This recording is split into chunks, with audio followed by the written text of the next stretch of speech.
జూబ్లీహిల్స్ ఉప ఎన్నికలో ఎన్నికల నిబంధనలను తుంగలో తొక్కుతోంది. పోలింగ్ బూత్ల దగ్గర నాన్ లోకల్స్ మోహరించడంతో పాటు పార్టీ టీ-షర్ట్ వేసుకుని కాంగ్రెస్ ఏజెంట్లు ప్రచారం చేస్తున్నారు. ఓటర్లపై ప్రభావం చూపే ప్రయత్నం చేస్తున్నారు.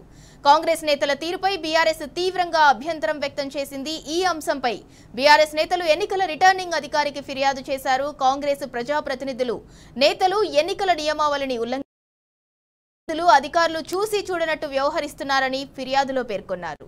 బోరబండలో కాంగ్రెస్ నేత బాబా ఫసీయుద్దీన్ బీఆర్ఎస్ నేతలపై దాడులు చేయటాన్ని ఈసీ దృష్టికి తీసుకెళ్లారు. ఇలా ఇప్పటి వరకు నియోజకవర్గ వ్యాప్తంగా బీఆర్ఎస్ నేతలు ఆర్ఓకు 60 ఫిర్యాదులు చేశారు.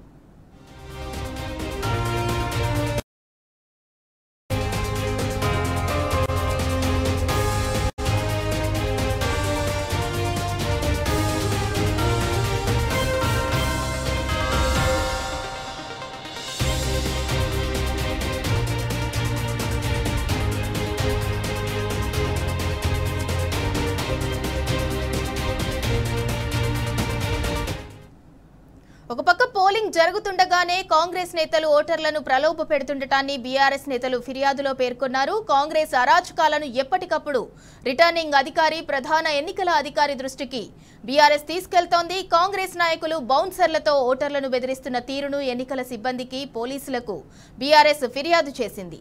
మరోవైపు వెంగళరావు నగర్లో డబ్బులు పంచుతుండగా కాంగ్రెస్ కార్యకర్తలను బీఆర్ఎస్ నేతలు రెడ్ హ్యాండెడ్ గా పట్టుకుని పోలీసులకు అప్పగించారు. అధికారులు చర్యలు తీసుకోవాలని డిమాండ్ చేసినప్పటికీ ఎలాంటి స్పందన కనబడటం లేదని ఫైర్ అవుతున్నారు.